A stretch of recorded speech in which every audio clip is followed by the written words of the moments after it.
Om Swastiastu. Halo anak-anak Bapak, apa kabar kalian hari ini?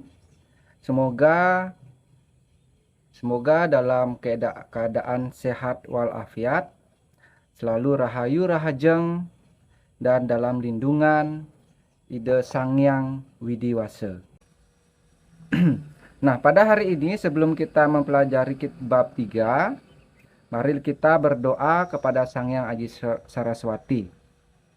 Baik, mari kita melaksanakan pemujaan kepada Sang Hyang Aji Saraswati dengan puja Saraswati Stawa.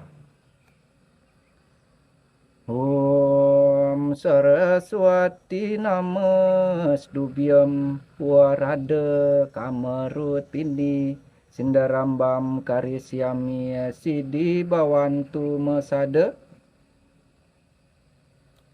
Baik, setelah mengucapkan doa belajar tadi, semoga pikiran kita selalu dalam terfokus pada pembelajaran kali ini.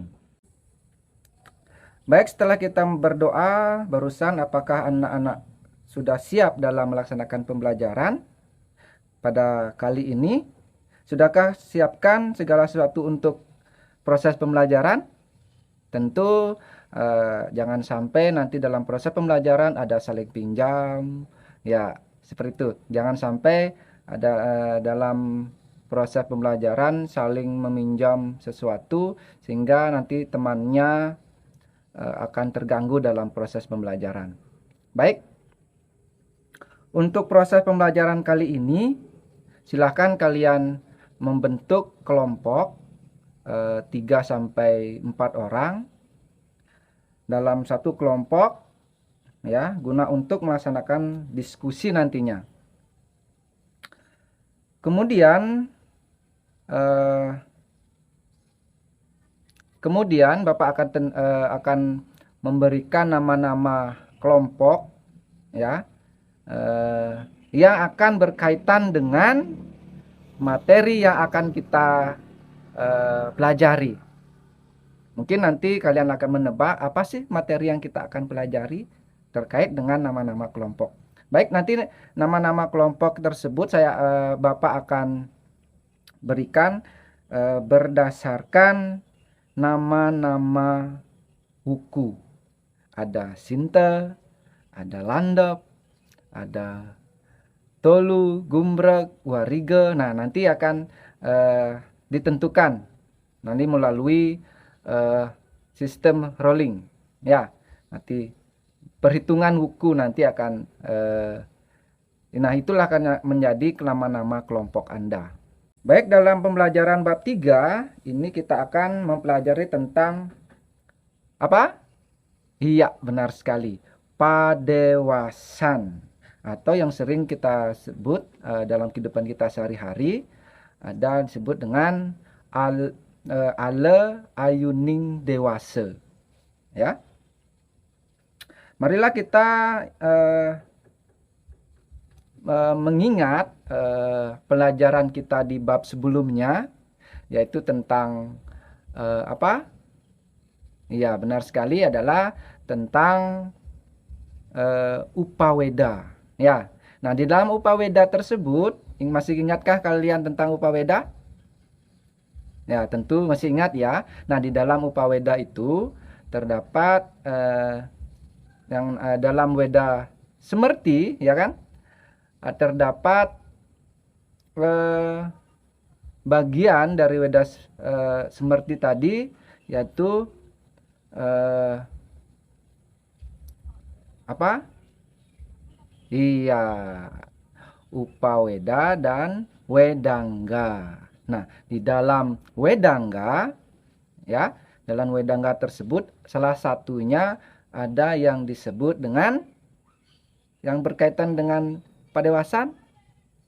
Apa?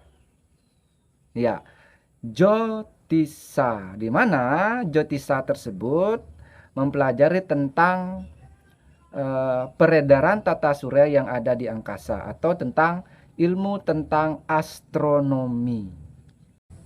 Nah, bagaimanakah hakikat wariga? sejarahnya seperti apa dan bagaimana sistem kalender di Bali sampai dengan keadaan kalendernya seperti sekarang yang kita sering lihat setiap hari. Nah, dengan mempelajari hal tersebut, kita akan dapat memahami hal-hal yang berkaitan dengan baik buruknya hari, dan tentu untuk melaksanakan kegiatan seperti bercocok tanam, ya, melaksanakan kegiatan kita sehari-hari, melaksanakan suatu berpedoman kepada pelaksanaan pancoyadnya, di mana untuk melaksanakan ritual-ritual seperti melaksanakan suatu pernikahan tentu menggunakan padewasan atau baik buruknya hari. Nah, adapun tujuan pembelajaran kita pada pertemuan kali ini yang pertama untuk mengetahui pengertian wariga itu sendiri. Yang kedua, mengetahui sejarah keberadaan tahun Saka. Ya, karena kita akan menggunakan sistem tahun Saka. Nah, bagaimana sejarahnya? Nah, itu akan menjadi tujuan pembelajaran kita. Nah, yang ketiga, mengetahui unsur-unsur dalam wariga. Bagaimana sih untuk menentukan padewasan itu? Nah, ada unsur-unsur. Nah, itulah yang harus kalian ketahui dalam proses pembelajaran kali ini. Secara tidak langsung, ya, yang berdasarkan dengan tujuan pembelajaran kita tadi, hal itulah yang harus kalian cari dalam video pembelajaran yang nantinya Bapak akan tayangkan di dalam slideshow, ya, dimana nanti kalian akan mengamati suatu dalam video pembelajaran. Yang pertama, tugas kalian itu adalah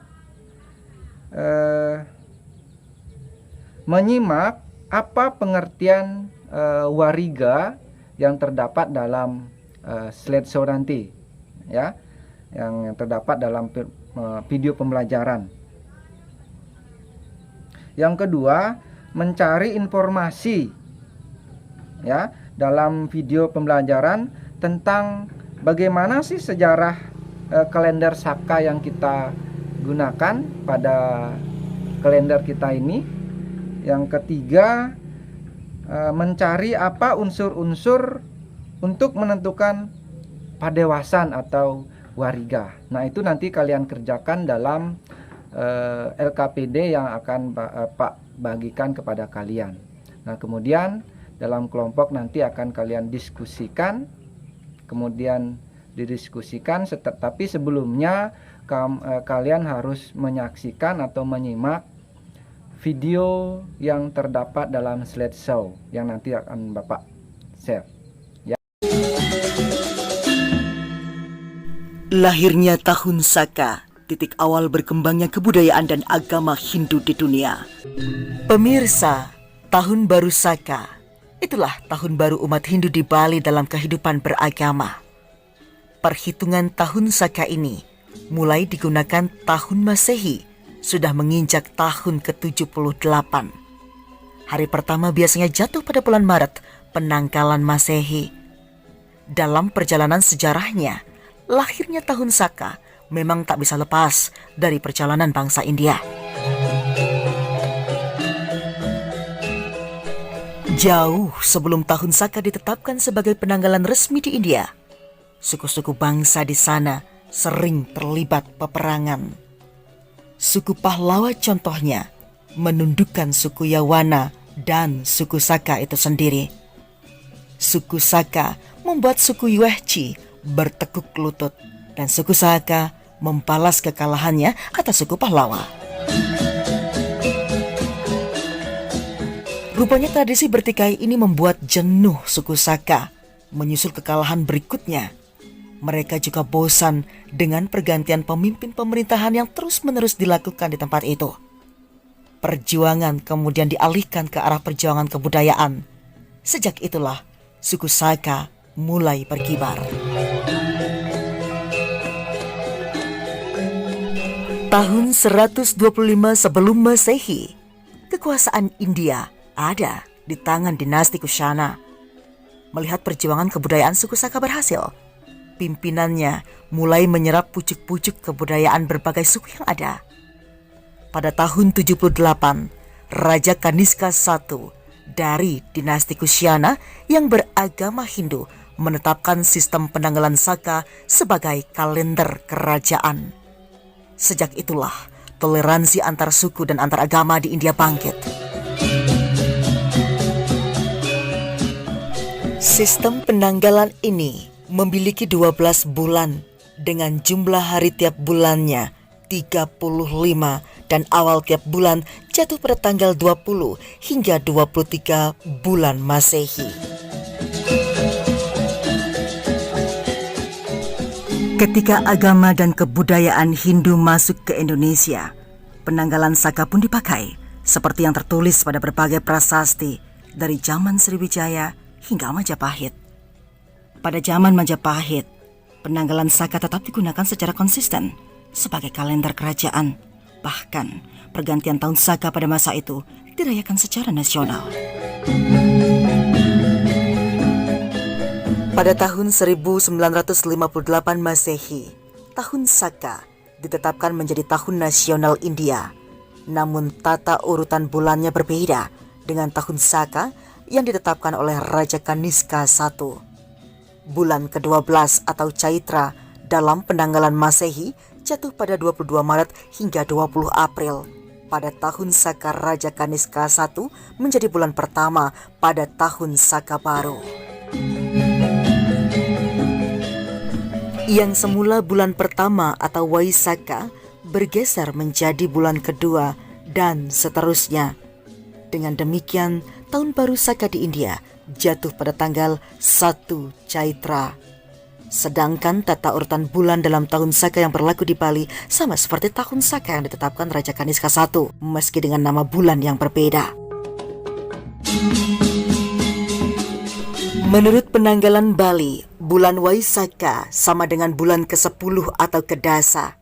Jadi, tahun baru Saka di Bali jatuh pada tanggal 1 Kedasa atau ke-10 atau 1 Waisaka, sebulan setelah tahun baru Saka di India.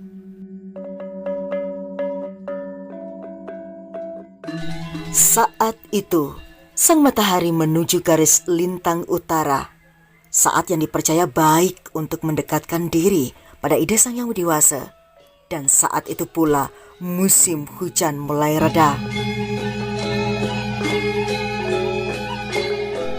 Perhitungan jatuhnya tahun baru Saka ini berdasarkan lunisolar system, perpaduan antara cara perhitungan Surya Pramana atau matahari dengan Chandra Pramana atau bulan. Dengan perubahan bulan terjadi setelah bulan tak tampak atau yang lebih dikenal dengan nama Tilem dalam agama Hindu. Yang menjadi pertanyaan mengapa tahun baru Saka jatuh pada bulan ke-10? Padahal masyarakat Bali percaya angka 10 bisa dianggap sebagai angka 1 yang muncul dari kekosongan atau 0. Dalam istilah di Bali disebut sebagai Ekawara Luang yang ditafsirkan pendeta Hindu sebagai Eka atau 1 muncul dari luang yakni kosong. Pada pertemuan Dharma Asrama yang diikuti oleh pemuka agama Hindu pada tanggal 17 hingga 23 November 1959 di Campuhan Ubud, Bali, ditetapkanlah tahun baru Saka sebagai Hari Raya Nyepi. Hal ini sungguh bisa dipahami karena lahirnya tahun Saka merupakan titik awal berkembangnya kebudayaan dan agama Hindu di seluruh dunia.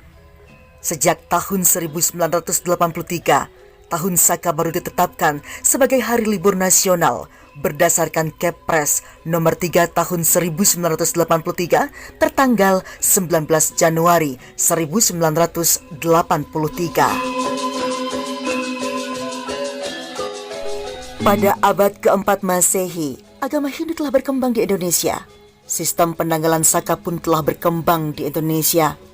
Itu dibawa oleh seorang pendeta bangsa Saka yang bergelar Aji Saka dari Kesatrapa Gujarat, India yang mendarat di Kabupaten Rembang, Jawa Tengah pada tahun 456 Masehi.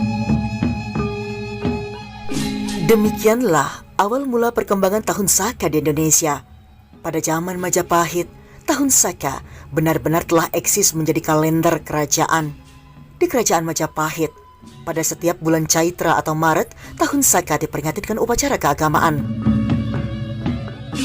Di alun-alun Majapahit berkumpul seluruh kepala desa, prajurit, para sarjana, pendeta Siwa dan Buddha, serta Sri Baginda Raja. Dengan topik yang dibahas dalam pertemuan itu adalah tentang peningkatan moral masyarakat. Perayaan Tahun Saka pada bulan Caitra ini dijelaskan dalam Kekawin Negara Kertagama oleh Rekawi Prapanca pada pupuh 8 dan 12. Kemudian di Bali, perayaan Tahun Saka ini dirayakan dengan Hari Raya Nyepi berdasarkan petunjuk lontar Sundarigama dan Sang Hyang Aji Swamandala.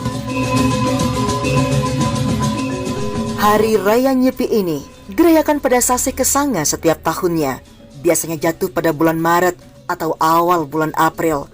Beberapa hari sebelum Nyepi, diadakan upacara melasti atau melis dan dilakukan sebelum upacara Tawur Kesanga. Dilansir dari situs Parisada Hindu Dharma Indonesia, Tahun Baru Saka bermakna sebagai hari kebangkitan, hari pembaharuan, hari kebersamaan, hari persatuan dan kesatuan, hari toleransi, hari kedamaian sekaligus hari kerukunan nasional.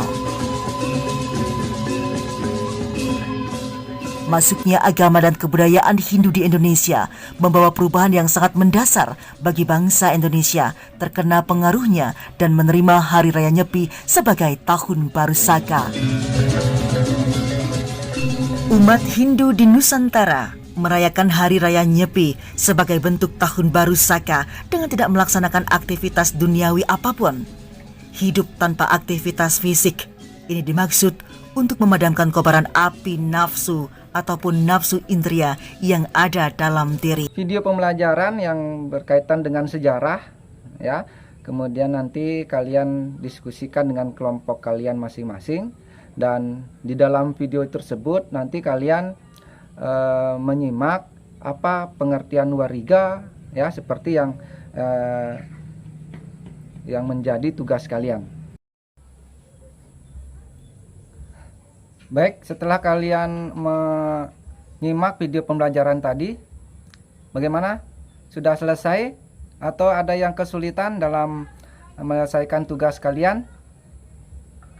Mudah-mudahan tidak ada permasalahan, selalu kompak dalam mengerjakan tugasnya, ya. Jika ada kesulitan, tolong dipertanyakan di mana kesulitannya. Baiklah, sudah waktu, ya.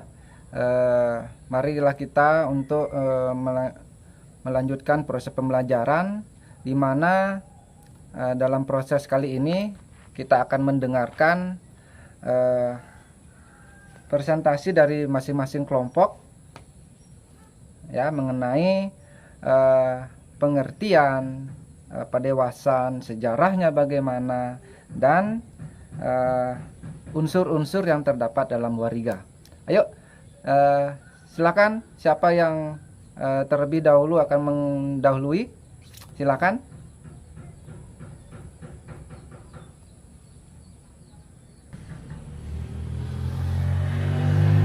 Baik, setelah kita mendengarkan berbagai macam pendapat atau hasil diskusi dari berbagai macam kelompok tadi sudah yang maju adalah kelompok Sinta dan kelompok Landap tadi, ya.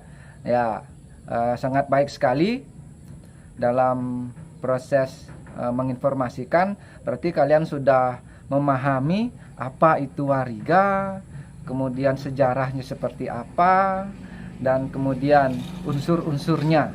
Ya, ada berapa tadi unsur-unsurnya? Ya, ada 5 ya. Yang pertama itu adalah dauh, yang kedua itu adalah sase, kemudian ada pengangal pengelong, kemudian ada wewaran, dan wuku. Ya. Baik, kita sudah sampai dalam penghujung acara, yaitu kesimpulan. Nah, adapun yang dapat kita simpulkan dalam pembelajaran kita kali ini, yang pertama, apa itu padewasan? Padewasan, dewasa yang artinya hari yang baik. Kemudian ada istilah dewasa ayu. Kemudian ada istilah dewasa ayu, artinya hari yang baik untuk melakukan sesuatu. Jadi yang dikatakan dewasa adalah suatu penentuan untuk membedakan mana hari yang baik atau disebut dengan ayuning, dan mana hari yang dikatakan hari ale atau hari yang buruk.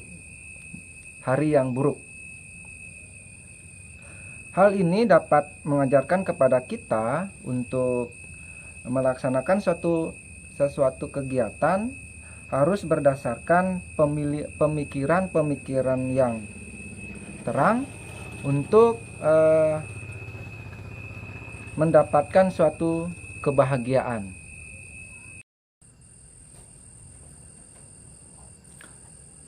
Baik, yang kedua adalah dari kesimpulan kita, bagaimana sih sejarahnya, ya.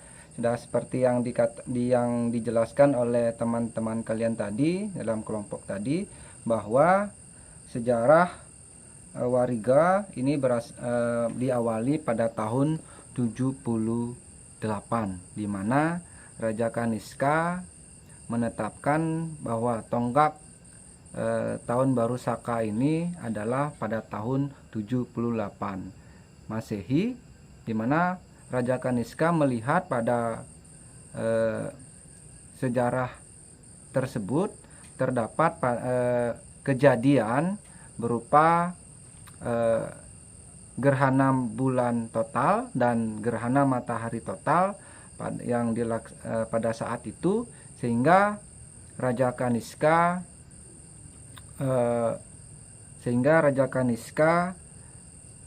menggunakan sistem kalender Saka ini dengan menggunakan sistem Surya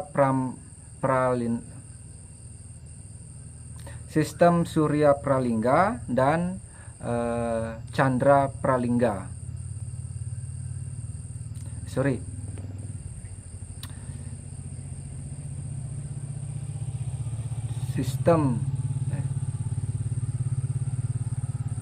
Sehingga Raja Kaniska menggunakan dua perhitungan kalender, yaitu kalender Surya Pranawa dan Chandra Pranawa, karena pada saat itu ada kejadian yaitu gerhana matahari total dan gerhana bulan total, hingga tonggak tahun Saka itu dimulai pada 78, sehingga kalau kita menentukan tahun Saka berapakah sekarang, jadi misalnya tahun 2023 ya dikurang 78, nah itulah tahun Sakanya. Baik, yang berikutnya ya adalah unsur-unsur dalam Wariga, di mana unsur-unsur dalam Wariga ini terdiri dari 5 bagian, yaitu dauh, sase, kemudian penanggal dan panglong, wuku, dan juga wewaran. Dari unsur-unsur inilah yang menentukan baik buruknya hari, dan juga ditentukan adanya hari-hari suci yang hari-hari suci di mana dirayakan berdasarkan unsur-unsur tersebut. Misalnya hari-hari suci seperti Kajang Kliwon, ya. Kemudian ada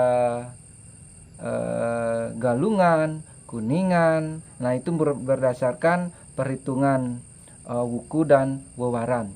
Kemudian berdasarkan